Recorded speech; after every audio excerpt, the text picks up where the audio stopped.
اللہ کے نبی حضرت محمد صلی اللہ علیہ وسلم نے مسیلمہ کے چلے جانے کے بعد میں ایک صحابی حضرت عمارہ رضی اللہ عنہ ان کے بیٹے حضرت حبیب بن زید رضی اللہ عنہ کو بلایا اور ایک خط لکھ کر ان کو قاصد بنا کر بھیجا. حضرت حبیب بن زید رضی اللہ عنہ خط لے کر روانہ ہوئے.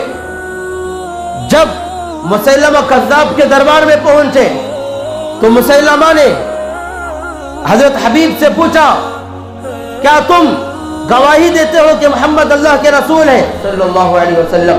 حضرت حبیب رضی اللہ عنہ نے جواب دیا ہاں میں گواہی دیتا ہوں کہ حضرت محمد صلی اللہ علیہ وسلم اللہ کے رسول ہیں. تو یہ سن کر وہ طیش میں آ گیا, آگ بگولا ہو گیا, غصے میں آ گیا اور پھر دوسرا سوال کیا اے حبیب کیا تم گواہی دیتے ہو کہ میں اللہ کا رسول ہوں؟ تو حضرت حبیب نے جواب دیا مجھے یہ بات سنائی نہیں دے رہی. کیا جواب دیا؟ مجھے یہ بات سنائی نہیں دے رہی. پھر اس نے ایک اور بار کہا تو انہوں نے کہا مجھے یہ بات سنائی نہیں دے رہی. کئی بار کہا تو انہوں نے ہر مرتبہ یہی جواب دیا کہ مجھے یہ بات سنائی نہیں دے رہی ہے. پھر مسیلمہ نے اپنے لوگوں سے کہا کہ حبیب کا ایک عضو کاٹ دو. تو حضرت حبیب رضی اللہ عنہ کا ہاتھ کاٹا گیا.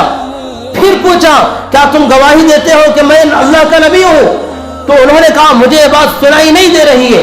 پھر ایک اور ہاتھ کاٹا گیا. پھر یہی سوال, یہی جواب. پھر پیر کاٹا گیا. پھر یہی سوال, یہی جواب. پھر ایک اور پیر کاٹا گیا. یہی سوال, یہی جواب. ایک ایک عضو کاٹتا گیا, سوال کرتا گیا. تو حضرت حبیب رضی اللہ عنہ کا یہی جواب ہوتا تھا. قربان جائے ہزار جانے ان پر, انہوں نے کسی بھی صورت میں اس کے نبی ہونے کو تسلیم نہیں کیا.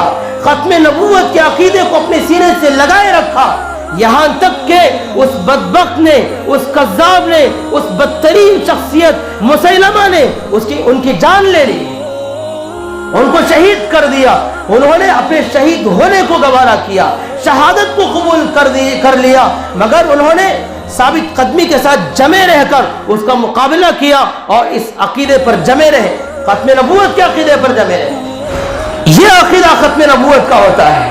ہمارے نبی کے بعد کوئی نبی نہیں آئے گا تو نہیں آئے گا, کسی کو نہیں ماننا ہے تو نہیں ماننا ہے. یہ عقیدہ اسلام کا ہے.